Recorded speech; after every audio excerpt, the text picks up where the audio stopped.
ആശാന്റെ അടുത്ത് നിന്നും അന്ന് ഒളിച്ചോടിപ്പോന്ന ഭാവമല്ല ഞാനിപ്പോ. അതുകൊണ്ട് തന്നെ നിന്നെ ഞാൻ ഒന്നും ചെയ്യുന്നില്ല. വരും.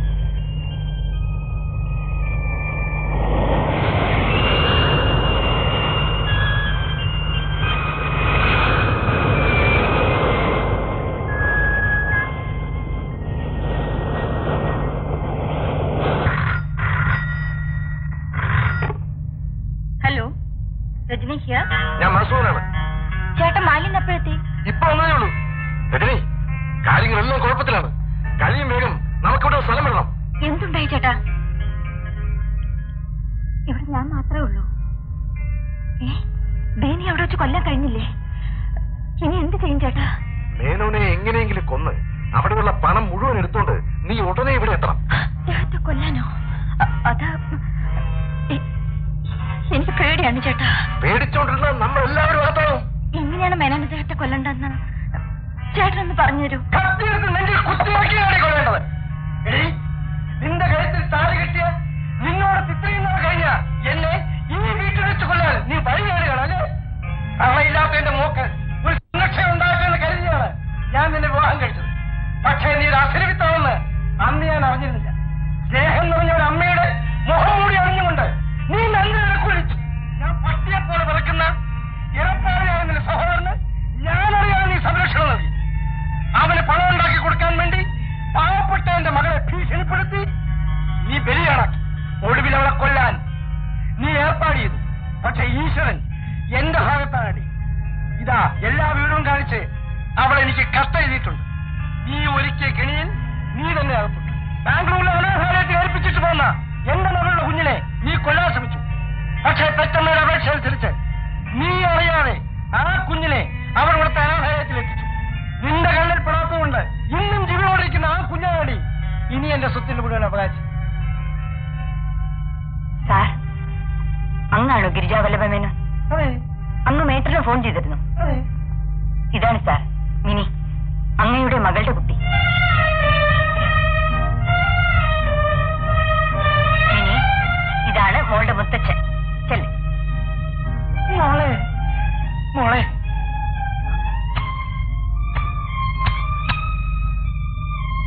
ടീച്ചർ, വളരെ നന്ദി. ഇനി ഇവരുടെ ചുമതല എനിക്കാണ്. ക്ഷമിക്കണം സാർ, അങ്ങ് ഫോൺ ചെയ്തനുസരിച്ച് കുട്ടിയെ കാണിക്കാൻ കൊണ്ടുവന്നാണ്. അമ്മ ഒന്ന് എഴുതി കൊടുത്താൽ മാത്രമേ അനാഥാലയത്തിൽ നിന്ന് വിട്ടുതരുള്ളൂ.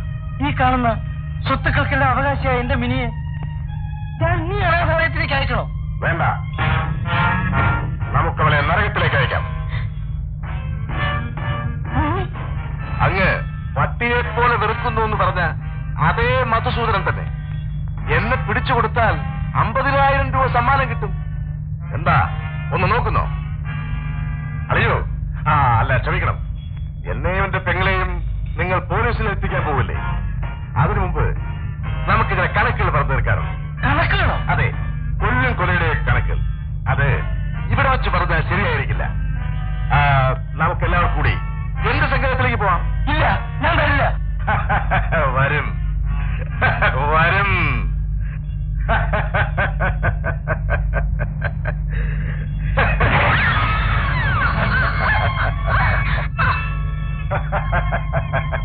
ഇവരെ ഇവിടെ വിട്ടിട്ട് പോയാൽ ഇവൾ പോലീസിനെ അറിയിക്കും. ഞങ്ങൾ കുഴപ്പത്തിലാവും. അതുകൊണ്ടാണ് ആ ശല്യം അങ്ങ് തീർത്തത്. നോക്ക്, ഞാൻ പറയുന്നത് പോലെ അനുസരിച്ചില്ലെങ്കിൽ എല്ലാവരുടെയും ഗതി ഇത് തന്നെയായിരിക്കും. മര്യാദയ്ക്ക് ശബ്ദമുണ്ടാക്കാതെ എല്ലാവരും പോയി വണ്ടിയിൽ കയറ്.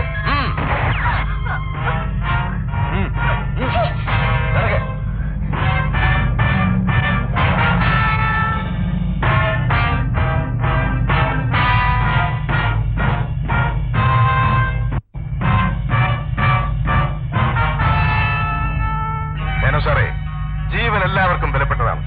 ഇവിടെ നിന്നും രക്ഷപ്പെട്ട് വേറെ എവിടെയെങ്കിലും പോയി ജീവിക്കാനുള്ള അന്ത്യശ്രമമാണ് ഞങ്ങൾ നടത്തുന്നത്.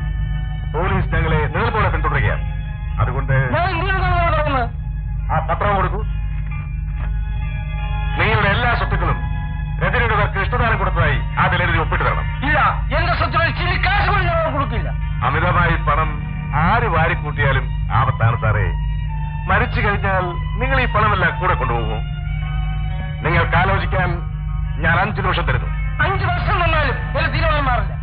All right, good bye.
തെറ്റിലൂടെ വളർന്നവനാണ് ഞാൻ. തിരുത്താൻ ആരും ഉണ്ടായില്ല. എനിക്ക് മാപ്പ്. ബാബു,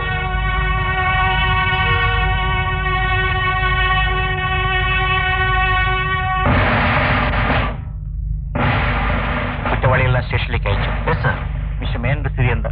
അപകടം ഇല്ലെന്ന് തോന്നുന്നത്. മേനൻ ഉടനെ ആശുപത്രിയിലേക്ക് കൊണ്ടുപോകും. അദ്ദേഹത്തിന്റെ മകളെയും ഉടനെ അവിടെ വരാൻ ഏർപ്പാടിക്കും. ഈ കുഞ്ഞിനെ കൂടി മേനോടൊന്ന് ചായക്കൂ.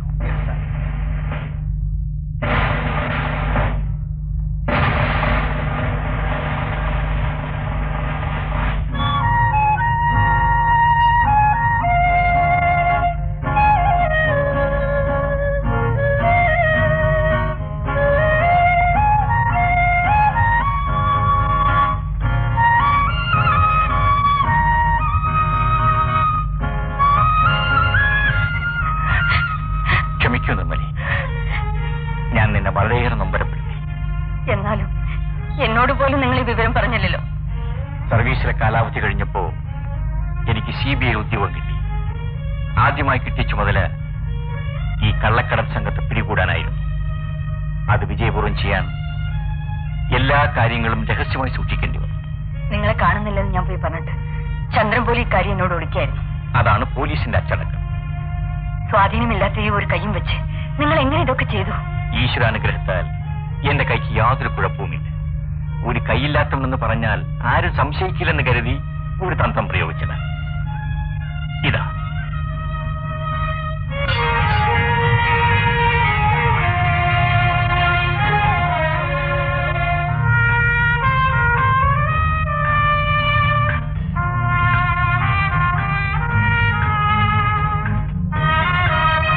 ക്ഷമിക്കണം മിസ്റ്റർ തമ്പുരാൻ, എന്നെ ഈ വേഷത്തിൽ കാണേണ്ടി വരുമെന്ന് തീരെ പ്രതീക്ഷിച്ചില്ലല്ലേ? നമ്മൾ പ്രതീക്ഷിക്കാത്താണല്ലോ പലപ്പോഴും സംഭവിക്കുന്നത്. എന്നെ കെണിയിൽ വീഴ്ത്താൻ നിങ്ങൾ എല്ലാവരും എല്ലാ കഴിവുകളും പ്രയോഗിച്ചു നോക്കി. പക്ഷേ കേരളത്തിലെ പോലീസിന് നിങ്ങളെക്കാൾ കഴിവുണ്ടെന്ന് ഇപ്പൊ മനസ്സിലായിരിക്കുമല്ലോ. ഇവരെ റിമാൻഡ് ചെയ്യിച്ചില്ലേ? Yes sir. എന്നാൽ ഇവരെ സബ് ജയിലിലേക്ക് കൊണ്ടുപോയിക്കുള്ളൂ.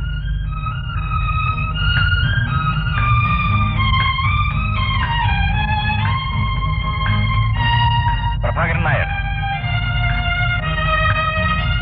മേനോൻ ചേട്ടൻ എങ്ങനെ ഇരിക്കുന്നു?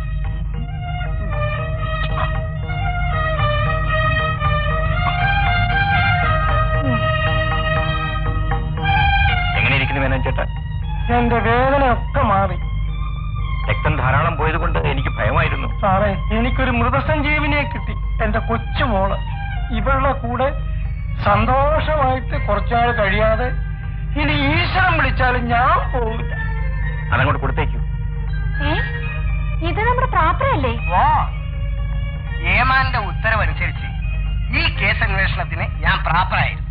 ഇനി മാർക്ക് ലിസ്റ്റ് തിരിച്ച കേസിന് വേറെ പേരാ. അത് നാളെ പോലെ സ്വീകരിക്കും. അതെന്ത് പേരാടോ? എന്ന് വെച്ചാൽ ഊളംപാറ ഉണ്ണായി വാരി.